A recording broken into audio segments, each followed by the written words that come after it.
연회석 앞에 뚝 떨어졌기 때문에 군호들은 한 걸음씩 뒤로 물러섰다. 한 대 위에서 떨어진 것은 바로 사람이었다. 그 사람은 웅크린 채 바닥에 엎드려 있었다. 이사는 식지로 가볍게 지풍을 퉁겨냈다. 찍찍하는 소리와 더불어 그 사람의 혈도가 풀어졌고 그 사람은 천천히 몸을 일으키며 두 눈을 부볐다. 그리고 어리둥절하여 사방을 돌아보는 것이 아닌가. 무사람들은 갑자기 놀람에 찬 소리를 내질렀다. 바로 그다. 이게 어떻게 된 노릇이지? 정말 이상한 노릇도 다 보겠네. 무사람들은 이사가 허공을 격하고 지풍을 뻗쳐내 몇 자박 타인의 혈도를 푸는 고심한 무공은 들어만 보았지. 일찍이 본 적이 없는지라 경악하지 않을 수 없었다. 거기다가 하늘에서 떨어지듯 나타난 사람은 바로 이목구비가 석파천과 똑같은 젊은이였다. 그 젊은이는 화려한 비단 옷차림을 하고 있어서 더욱 의아한 감을 금할 수 없었다. 한데 그 젊은이는 이때 떨리는 음성으로 물었다. 도대체 당신들은 나를 어떻게 할 작정이요? 장삼은 웃으며 그 사람에게 말했다. 석방주, 양주기원에 파묻혀 수개월 동안 보내느라 재미가 좋았던 모양이오만 폐 선생은 곳곳으로 당신을 찾다가 못 찾자.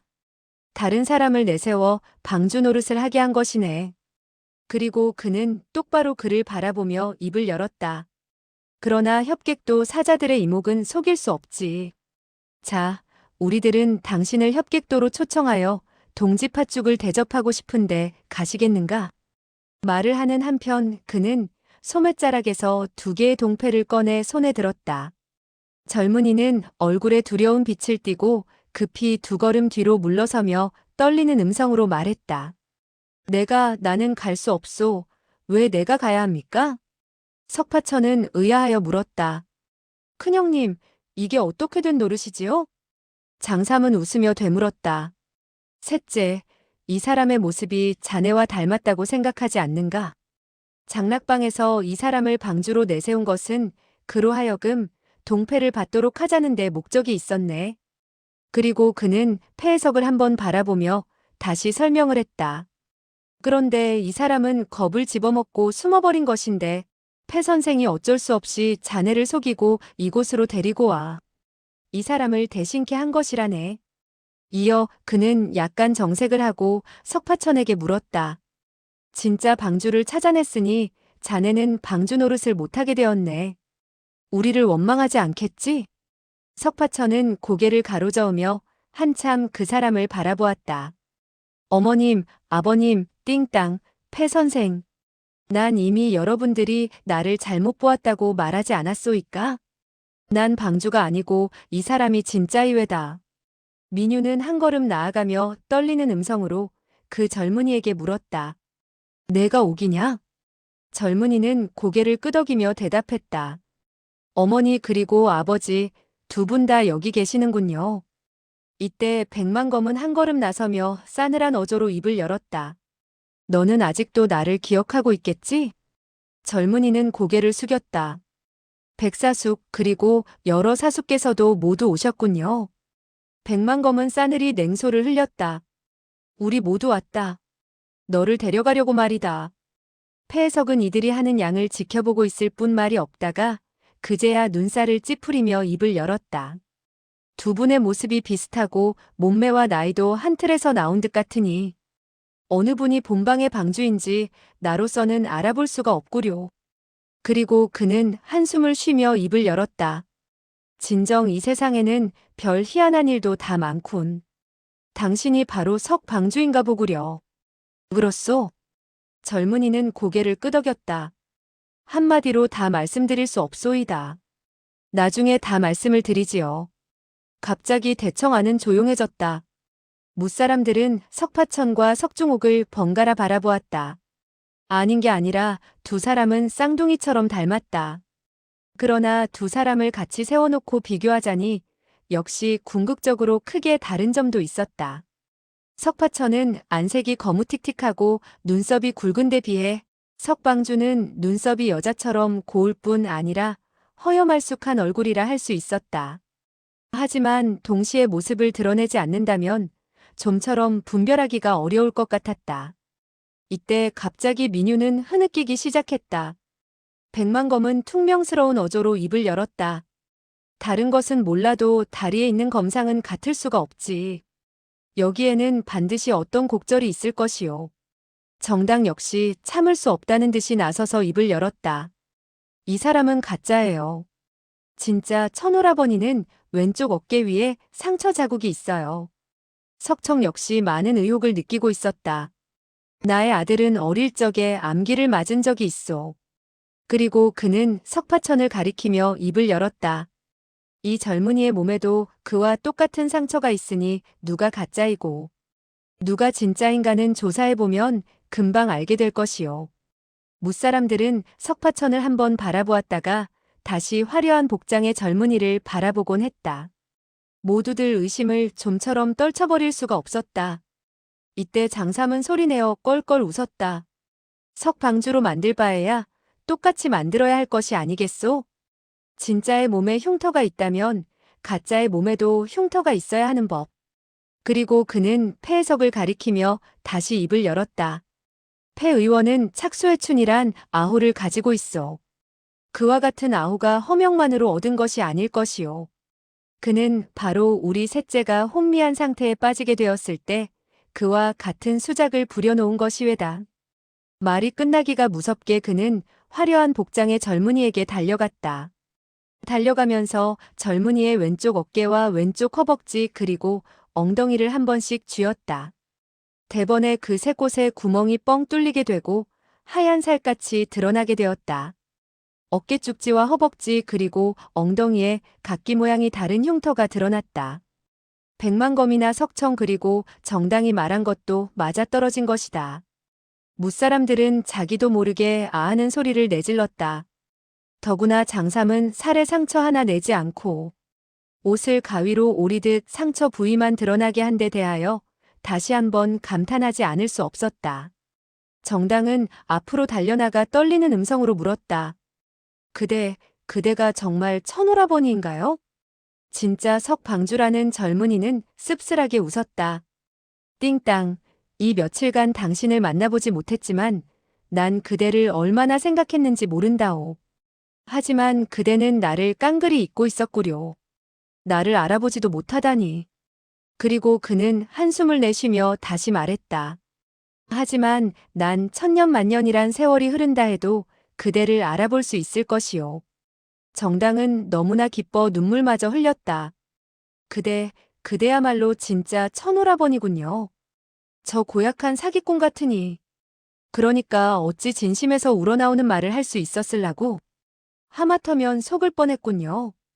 그러면서 그녀는 석파천을 노려보며 자기도 모르게 석방주의 손을 잡았다. 석방주는 그녀의 손을 꼭 쥐어주며 미소를 지어 보였다.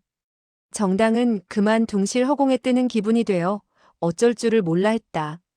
석파천은 두 걸음 앞으로 다가서며 입을 열었다. 띵땅, 나는 이미 당신에게 내가 당신의 천오라버니가 아니라고 말을 했었소. 당신은 나에게 화를 내고 있는 것이요? 갑자기 철썩하는 소리와 더불어 그는 얼굴이 화끈 달아오르는 것을 느꼈다. 어느새 한 대의 따귀를 얻어맞은 것이었다. 정당은 노기등등해서 외쳤다. 이 사기꾼, 아이고 아야. 그러면서 연신 그녀는 손을 떨었다. 원래 그녀는 매우 힘을 주어 석파천의 따귀를 갈겼던 것이지만 도리어 석파천의 내력이 반탄되어 옴으로써 그녀의 손바닥에 엄청난 고통을 안겨준 것이다. 석파천은 침울한 어조로 말했다. 띵땅, 난 당신을 일부러 속인 것이 아니오. 정당은 다시 셀쭉한 얼굴이 되어 그를 노려보며 부르짖었다. 흉터를 날조해놓고서도 고의가 아니라고? 그렇다면 사실을 왜 진작 말하지 않았느냔 말이에요? 석파천은 고개를 가로저었다. 그건 나도 몰랐소. 정당은 발을 동동 구르며 외쳤다. 이 거짓말쟁이 사기꾼. 저리 가요. 그녀의 고운 얼굴이 새빨갛게 상기되었다. 석파천의 눈에서는 금방이라도 눈물이 떨어질 것 같았다. 그러나 그는 억지로 눈물을 참고 한편으로 물러섰다. 석청은 고개를 돌리고 폐해석에게 물었다. 폐 선생, 저 젊은이는 어디서 데리고 온 것이며 우리 애는 또 왜 강제로 방주 자리에 앉히게 되었는지 많은 무림 친구들이 있는 이 자리에서 모든 사람이 의구심을 풀 수 있도록 해주시오. 폐해석은 느릿한 어조로 말했다. 이 젊은 양반은 석방주와 모습이 똑같았소. 석방주의 부모님이 되는 현소쌍검도 분간하지 못했으니 우리들이 잘못 알아보았다고 해서 탓할 수는 없을 것이오. 석청은 그 말에도 일리가 있다고 고개를 끄덕였다. 민유는 이에 반박하고 나섰다. 우리들은 우리 애와 헤어진 지 10년이나 됐어요. 거기다가 한참 자라나는 애들이니 알아보기가 어렵죠. 그리고 그녀는 힐난하듯 다시 말을 이었다. 하지만 폐 선생은 우리 애와 몇 년을 같이 생활했는데도 폐 선생같이 똑똑하신 양반이 몰랐다는 것은 이해할 수 없네요. 폐해석은 기침을 하며 말을 더듬거렸다. 꼭 알아볼 수 있으리라는 법은 없지 않소. 그날 그는 마천에서 석파천을 발견한 순간 석중옥이 아닌 것을 알았다. 석중옥을 찾지 못해 마음이 초조해져 이런저런 궁리를 하던 중 문득 묘한 착상이 떠올랐다. 바로 석파천으로 대체하자는 영감이었다. 거기다가 석파천이 멍청한 데가 있는지라 안배하기가 비교적 쉬웠다. 그러나 지금 그로서는 그와 같은 사연과 의도를 말할 수는 없었다. 폐해석은 잠시 여유를 두었다가 다시 입을 열었다. 석방주가 본방의 방주가 된 것은 무공으로 사도방주를 이길 수 있었기 때문에 전체 방의 형제들이 추대하게 된 것이요. 강제란 말은 부당한 것 같소이다. 석중옥은 불쑥 입을 열었다. 폐 선생, 이 지경이 된 이상 더 속일 필요가 없다고 생각하오이다. 그날 회안에서 내가 잘못을 저질렀을 때 폐 선생에게 잡히게 되었고 폐 선생은 시키는 대로만 한다면 목숨을 살려주겠노라 하며 장락방에 가입시킨 것이 아니오. 그리고 그는 폐해석이 석파천에게 말해준 것, 즉 여러 사람들 앞에서 사도방주에게 하양주를 핍박하여 자살토록 한 데 대해 따지도록 한 일과 그가 나서서 사도방주와 대결을 한 것 모두 폐해석이 시킨 일이라고 설명했다. 그리고 그는 폐해석을 한번 바라보고 다시 말을 이었다. 사실 저의 무공으로 어찌 사도방주의 적수가 되겠소이까? 뭇 형제들이 와한이 말린답시고 사도방주를 제압하는 바람에 그만 분통이 터진 사도방주가 떠나게 된 것이지요. 이어 그는 한숨을 쉬며 여러 사람들을 둘러보고 재차 말을 이어갔다. 그리고 그 후 모든 일에 있어서 나는 폐 선생의 분부만 따르게 된 것이고 그러다 보니 너무나 재미가 없어 양주로 도망을 쳐 인생을 즐겼던 것인데 그만 저 두 노형에게 영문도 모른 채 이곳으로 잡혀오게 되었소. 거기까지 말한 그는 똑바로 폐해석을 바라보며 부탁했다. 폐 선생, 장락방의 방주는 역시 당신이 하는 것이 좋겠소. 허수아비에 지나지 않는 방주 자리에서 제발 좀 해임시켜 주었으면 하는 것이 나의 솔직한 심정이었소. 언변이 좋은 그는 청산유수로 거기다가 논리정연하게 설명을 하는지라. 모든 사람들은 어떻게 된 사연인가를 똑똑히 파악할 수 있었다. 폐해석은 얼굴이 창백하다 못해 시퍼래져서는 입을 열었다. 그 당시 방주는 뭐라고 했소? 일이 코앞에 닥치자 그때 한 약속을 번복하다니. 석중옥은 한숨을 내쉬었다. 그 당시 내가 어찌 폐 선생의 분부를 듣지 않을 수 있었겠소? 지금 우리 부모님이 계신 자리에서도 저와 같이 노기등등하여 사람을 다그치니 다른 것은 생각만 해도 짐작할 수 있을 것이외다. 그는 상선벌하게 두 사자가 와 있는 것을 보고 방주 자리에서 물러나지 않으면 목숨을 건질 수 없다는 점과 부모님이 옆에 계시기 때문에 강경한 태도를 취한 것이었다. 이때 여태껏 말이 없었던 미획야가 입을 열었다. 방주, 그와 같은 말은 시비를 전도하는 것이요. 방주 자리에 앉은 것이 불과 2, 3일로 끝난 것이 아니지 않소? 평소 모든 거드름과 위세를 떨쳤을 뿐 아니라 양가의 부녀들까지 짓밟지 않았소? 그게 모두 폐 선생이 시켜서 한 짓이요? 그리고 그는 더욱 언성을 높여서 따져갔다. 그때 당신이 말끝마다 자기가 책임진다고 가슴까지 쳐가며 협객도에서 보내온 동패를 받겠다고 맹세했소. 그런 맹세까지 하지 않았더라면 뭇 형제들이 어떻게 당신의 못된 짓을 용납했겠소? 석중옥은 듣기 거북한 이야기가 나오고 변명할 여지가 없자 못 들은 척하고 있다가 폐해석을 향해 웃으며 딴청을 떨었다. 폐 선생은 정말 재간이 뛰어나구려. 내가 은거하고 나타나지 않자 나와 모습이 똑같은 녀석을 찾아내느라고 수고도 많았겠소. 그리고 그는 석파천을 쳐다보고 말을 이어갔다. 저 녀석의 모습이 나와 똑같고 그가 위장하기를 즐겨한다면 끝까지 그에게 방주 노릇을 시킬 것이지 왜 나를 잡고 이러쿵저러쿵 말이 많소? 이어 그는 석천과 민유를 향해 정다운 어조로 말했다. 아버지 그리고 어머니, 우리들은 빨리 이 시비의 장소에서 떠나가는 것이 좋겠어요. 무척 말재주가 좋은 그였다. 석파천은 도저히 흉내도 낼 수가 없었다. 말을 시켜보니 천양지차가 있다는 것을 모두 알 수 있었다. 미획야와 진충지 그리고 전비 등은 일제히 날카롭게 외쳤다. 모든 것을 나 몰라라 하고 가버릴 작정이지만 그렇게 쉽게 떠날 수는 없을걸. 그리고 그들은 일제히 허리에 찬 도검으로 손을 가져갔다. 장삼은 껄껄 웃으며 입을 열었다.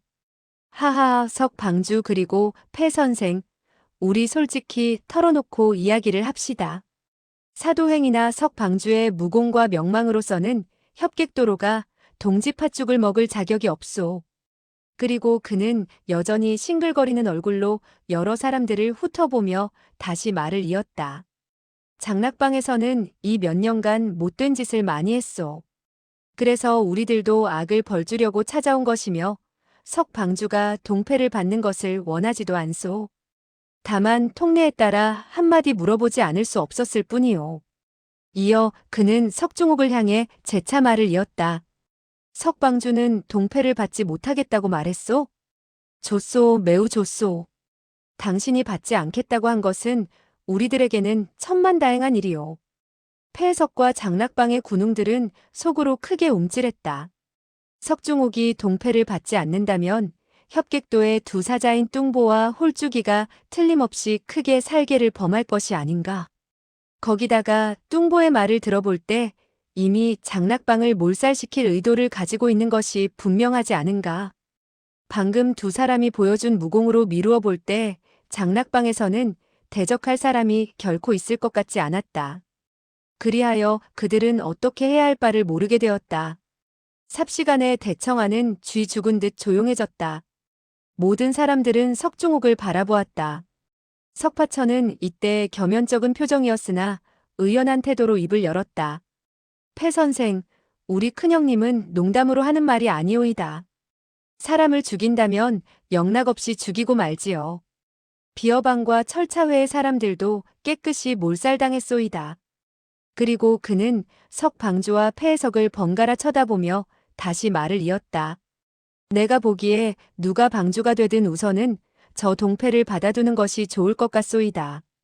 쌍방이 다 나와는 다정한 형제라 할 수 있어 정말 싸우게 되면 어느 쪽을 도와야 할지 모르겠소이다.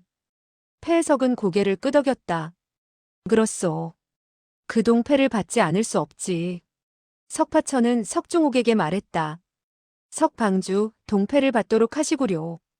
동패를 받아도 죽고 받지 않아도 죽는 것이지만 동패를 받으면 방의 전 형제들이 당신과 함께 죽는 것을 면할 수 있지 않소?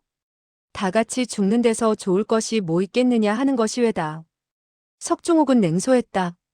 남의 일이라고 그렇게 홀가분한 태도로 쉽게 말하지 마시오. 당신이 그토록 너그러운 사람이라면 어째서 당신이 장락방의 재난을 막아주지 못하오? 가소롭군. 석파천은 한숨을 쉬고 석천과 민유를 바라보더니 다시 정당을 한번 쳐다보았다. 폐 선생, 여러분들이 줄곧 나에게 잘 대해준 것은 내가 장락방에 바로 이와 같은 재난을 해소시켜달라는 데 있지 않았소? 진짜 석방주가 못하겠다면 내가 나서서 받으리다. 말이 끝나자 그는 장삼 앞으로 나아가 동패를 달라고 손을 내밀었다. 무사람들은 그만 어안이 벙벙해지고 말았다. 장삼은 손을 움츠렸다. 잠깐. 그리고 그는 폐해석을 향해 다시 입을 열었다. 협객도에서는 진짜 우두머리에게 동패를 건네주고 동지 팥죽을 먹자고 청하려는 것이요. 도대체 귀방에서는 어느 분을 방주로 받드시겠소? 폐해석은 석파천이 자기네들의 관계를 간파한 후에도 장락방을 위해 나서겠다는 말을 하리라고는 전혀 생각하지 못하고 있었다. 그들은 그야말로 흉악하고 교활한 무리들이었지만 이때만큼은 고맙다는 정이 새삼 우러나지 않을 수 없었다. 그리하여 그들은 일제히 약속이나 한 듯 석파천을 향해 절을 했다. 기꺼이 대엽을 본방의 방주로 모시겠으며 방주의 호령을 받들어 어김없이 실천을 하겠습니다. 이 말만은 퍽이나 진지했다. 석파천은 발레했다. 황송한 말씀이요. 나는 아무것도 모르는 사람이요. 그러니 혹시 무슨 잘못을 저질렀을 때라도 탓하지만 않는다면 고맙겠소. 폐해석은 공손히 대답했다. 황송합니다. 장삼은 껄껄 웃으며 석파천에게 물었다. 형제, 도대체 자네 성이 무언가? 석파천은 망연히 고개를 가로저었다. 난 정말 모른다오. 그러다가 그는 석천과 민유를 바라보게 되었을 때 그들이 여전히 자기에게 정이 가득 담긴 시선을 던지고 있는지라 다시 입을 열었다. 날 역시 석가로 알아주시구려. 장삼은 호쾌한 어조로 말했다. 좋아. 장락방의 석방주 금년 동짓날에 협객도로 오셔서 팥죽을 드시도록 하십시오. 일방의 우두머리에게 하는 말이라 반말을 하지 못했다. 석파천은 쾌히 승낙을 했다. 마땅히 두 분 형님을 찾아뵈어야지요. 꼭 가겠소이다. 장삼은 불만인 듯 말했다. 형제의 무공으로는 동지 팥죽을 먹을 자격이 충분히 있지. 그러나 애석한 것은 이후 장락방이 제멋대로 놀아나는 것일세. 이사는 고개를 가로저었다. 애석하다 애석해. 장락방의 무리들을 없애지 못하는 것을 애석해 하는지 아니면 장락방을 위해 목숨을 버리게 된 것을 애석해 하는지 알 수 없었다. 폐해석 등은 고개를 숙이고 감히 장삼과 이사를 마주 쳐다보지도 못했다.